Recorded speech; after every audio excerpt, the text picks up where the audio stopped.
साथियों, BPSC TRE 1 हो या टीआरई 2 हो या टीआरई 3 हो, सब में कुछ ना कुछ बड़ा खेला होता आया है। और इस खेला को लेकर के शिक्षक अभ्यर्थी न्याय पाने के लिए न्याय के मंदिर अर्थात अदालत का दरवाजा खटखटाते रहे हैं। जैसा कि आप सभी जानते हैं कि पटना हाई कोर्ट में कई सारे केस जो है कि चल रहे हैं और इस केस की अलग अलग समय पर जो है कि लिस्टिंग होती है, हियरिंग होती है, जिसकी जानकारी आप तक समय समय पर पहुंचती है। अब इसी क्रम में कई सारी चीजें होने की संभावनाएं बनी रहती है। कब टीआरई 1 रद्द हो जाए, कि कब टीआरई 2 रद्द हो जाए, कि कब टीआरई 3 रद्द हो जाए, कहीं कोई ठिकाना नहीं रहता है। मतलब कि जैसे कहीं कोई जजमेंट आ जाए तो भैया कुछ भी हो सकता है। पश्चिम बंगाल वाली बातें याद है कि नहीं, है ना? तो बहुत सारी चीजें, सब चीज न्यायालय पर निर्भर करता है, जजमेंट पर निर्भर करता है। अब इसी बीच देख लीजिए, टीआरई 1 का एक मामले की सुनवाई हुई है, हॉरिजेंटल वर्टिकल वाला मामला का, और उसमें जो है कि 10,000 रुपए जुर्माने की बात कह दी गई है। अब 10,000 जुर्माना किस पर लगा है? क्या बीपीएससी पर 10,000 जुर्माना लगा है या फिर शिक्षा विभाग पर 10,000 जुर्माना लगा है?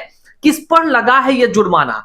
क्या क्या चीज है जजमेंट में? आज की इस वीडियो में हम आपको अच्छे तरीके से उस जजमेंट को पूरा तरह से दिखाने जा रहे हैं। जजमेंट में क्या कुछ सच्चाई निकलकर सामने आई है। सोशल मीडिया पर लगातार जो है कि बातें सामने आ रही है कि बीपीएससी को 10,000 का जुर्माना हाई कोर्ट ने लगा दिया, इस तरह का जो है प्रश्न चिन्ह लगाते हुए। तो क्या है इसके पीछे की सच्चाई?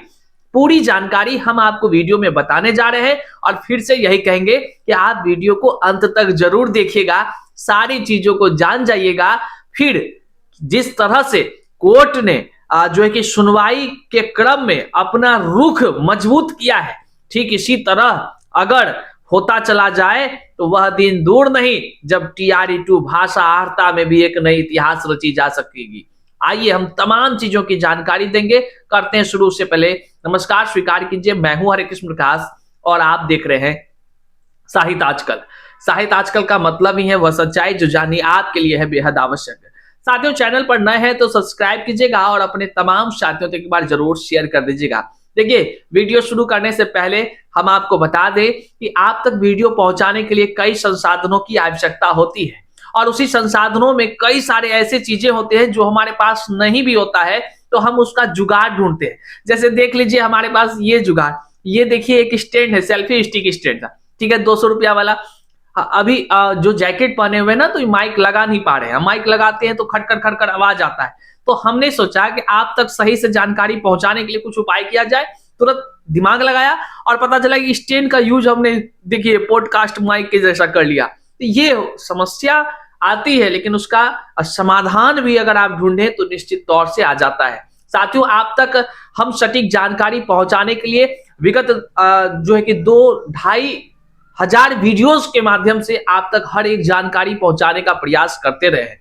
साथियों, अब इस कड़ी में हमारा एक मुहिम है। हम चाहते हैं कि एक डिजिटल बोर्ड लेकर के उसके माध्यम से लगातार आप तक जो है कि सही से जानकारी पहुंचा पाए। और इस क्रम में जानते हैं डिजिटल बोर्ड में काफी खर्च आता है। जो भी हमसे हो पाता है, हमको जो भी कुछ, हमारा वीडियोस तो उतना ज्यादा तो नहीं चल रहा है जैसे बड़े बड़े लोगों को चलता है, लेकिन जितना ही आप लोग का समर्थन से चलता है, तो उससे जो भी कुछ होती है तो हम उसको जमा कर रहे हैं ये डिजिटल बोर्ड लेने में। अब कितने दिनों में वो हो पाएगा, संभव नहीं है। अगर आप 2, 4, 5, 10 जो भी कुछ सहयोग करना चाहते हैं, 50, 100, 200, 500 जो भी कुछ अगर सहयोग करना चाहते हैं, ताकि आपके लिए निरंतर आवाज हम दृढ़ संकल्पित होकर उठाते रहे, जिस तरह से अन्याय के खिलाफ आपकी हर एक आवाज को हमने उठाया है, आपकी आवाजों को जन जन तक पहुंचाया है, आप उसके लिए निरंतर अगर आवाज उठती रहे, निरंतर हम संघर्ष करते रहे, तो थोड़ा सा आप अपना सहयोग कर सकते हैं।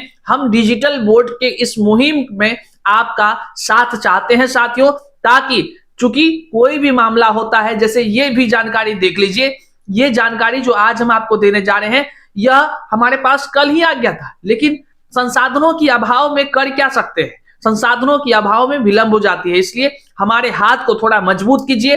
हम डिजिटल बोर्ड लेकर आपके बीच भी आएंगे और दिखाएंगे कि भैया इसके माध्यम से हम अब आपको एकदम टाइम टू टाइम सारे अपडेट दे रहे हैं। जो भी हो सकता है, आप हमारे इस क्यूआर कोड जो है, इस पर जो है कि स्कैन करिए और अपना सहयोग कर दीजिए साथियों, बहुत बहुत आभार होगा। आइए करते हैं मुद्दे की बात। देखिए, बीपीएससी से शिक्षक बहाली जैसे ही हुई है, वैसे शिक्षक बहालियों में एक से एक जो है नए से नए कारनामे उजागर होते रहे हैं। अब देख लीजिए, एक नीरज जी हैं जो कह लीजिए कि वो लगातार हॉरिजेंटल वर्टिकल के मामले पर महिला आरक्षण वाले मुद्दे को लेकर के एकदम निडर निर्भीक होकर के जम करके संघर्ष वो करते रहे।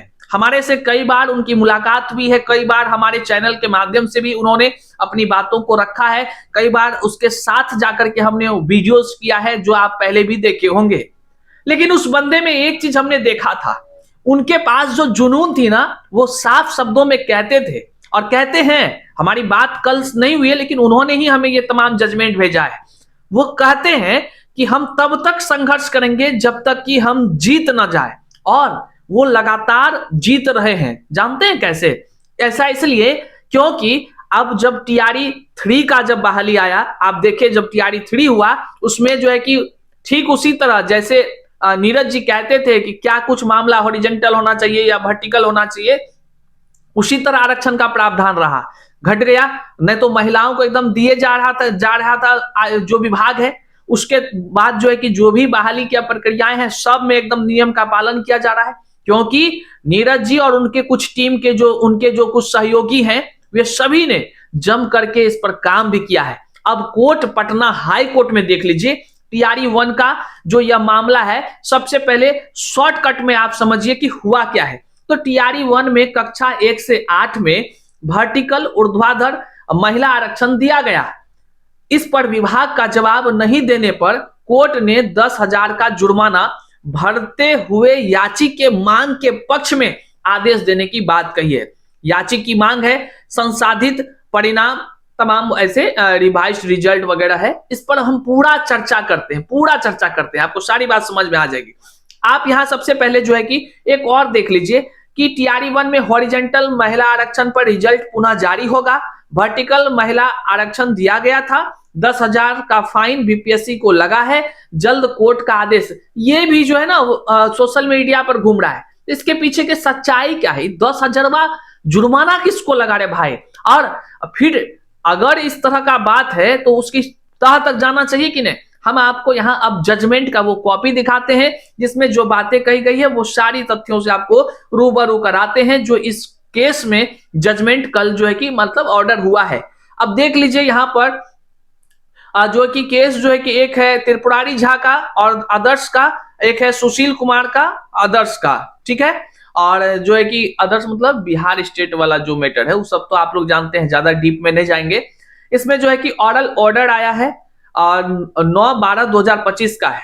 हियर द पार्टीज, क्या लिखा है इसको समझिए। डिस्पाइट, देखिए बहुत गंभीरता से समझिएगा, हम समझाएंगे। Despite repeated adjournments till date the pleadings have not been completed on the last occasion when the matter was taken up on 13/10/2025 and further on 17/11/2025. This court, accepting the prayer of the learned advocate for the state, allowed appropriate time to ensure filing of supplementary counter affidavit. However, till date the same has not been done. साफ शब्दों में court कहा है कि जब आपको हमने counter affidavit जमा करने का समय दिया था, विभाग को कहा है, आपने क्यों नहीं किया भाई जमा? क्यों नहीं किया? इस समय का कोई महत्व है कि नहीं? दो बार से नहीं किया, साफ शब्दों में लिखा हुआ है, हैज नॉट बीन डन। अब देखिए क्या है तीसरा नंबर में, as a last individuals further 2 weeks time is allotted to ensure compliance of the aforementioned order, filing which the concerned respondent shall ensure payment of cost of res 10,000 which shall be deposited in the account of Patna High Court Legal Service Authority. 10,000 की जुर्माने की बात यहां पे लिखी गई है साथियों, जो स्क्रीन पर आप यहां देख रहे हैं। क्या मतलब हुआ? कोर्ट ने कहा कि भाई साहब, मतलब हम अपने अंदाज में बोल रहे हैं, कोर्ट ने कहा जो इसके महान अधिवक्ता सब हैं, विभाग के सबके अधिवक्ता, तो शिक्षा विभाग के सरकार के जो अधिवक्ता हैं उनसे कहा, भाई साहब आपको तो समय दिया गया, पहले कई बार दिया गया, आपने क्यों नहीं जमा किया एफिडेविट, क्यों नहीं जमा किया काउंटर एफिडेविट? अब टाइम अगर डिले करिएगा तो ये कोर्ट बर्दाश्त नहीं करेगी। 2 सप्ताह का आपको समय दिया जाता है, आखिरी मौका। अगर इस 2 सप्ताह में आप जमा नहीं करिएगा तो फिर आपको 10,000 का जुर्माना देना पड़ेगा। पटना हाई कोर्ट के जो डिटेल्स दिया हुआ है कि उनके खाते में।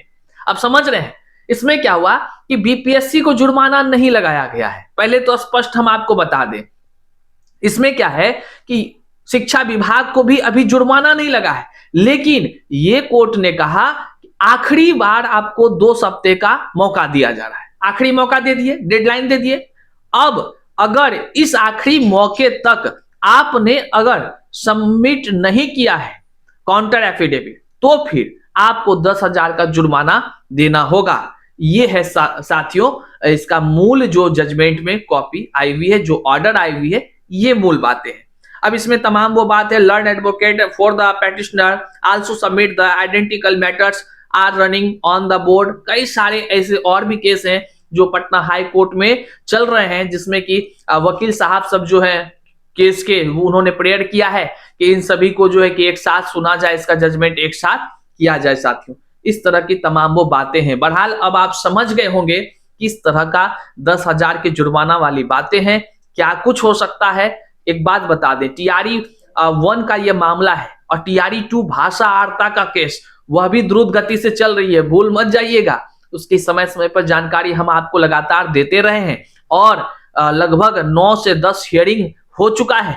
अब जो है कि उस हियरिंग में क्या कुछ होगा यह तो आप जान ही रहे हैं, जल्द ही आपको बड़ी जानकारी देंगे। एक बात बता दें, भाषा आर्ता केस तब तक नहीं हार अभ्यर्थी मानेंगे जब तक उसकी जीत ना हो जाए। ये बात आप लिख लीजिए डायरी में। कुछ लोग अगर भ्रम में हैं कि भाषा आर्ता केस कमजोर पड़ जाएगा, तो साथियों कमजोर अगर रहते तो पहले ये ना डिसमिस हो गया होता। कमजोर नहीं, हमारा बहुत ही मजबूत है। हाँ, विलंब हो जाती है, कोर्ट कचहरी की बातें हैं, चल रही है, सारी प्रक्रियाएं द्रुत गति से है, अंदरूनी कई सारी बातें हैं। निश्चिंत रहिए, सकारात्मक रहिए, पूरा तरह से जीत जो है शिक्षक अभ्यर्थियों की होने जा रही है और यह जीत पटना हाई कोर्ट में भी होगी और सुप्रीम कोर्ट तक भी अगर जाना पड़ेगा तो शायद आजकल हिंदी भाषा के साथ हुए खिलवाड़ को लेकर के निश्चित तौर से सुप्रीम कोर्ट तक भी जाएंगे और निश्चित तौर से जीत भी दर्ज होगी। इस बात को जान लीजिए, क्योंकि खेल के बीच में, खेल के बाद नियम नहीं बदले जाते हैं। ये सुप्रीम कोर्ट के तरफ से ही ये ऑर्डर है साथियों।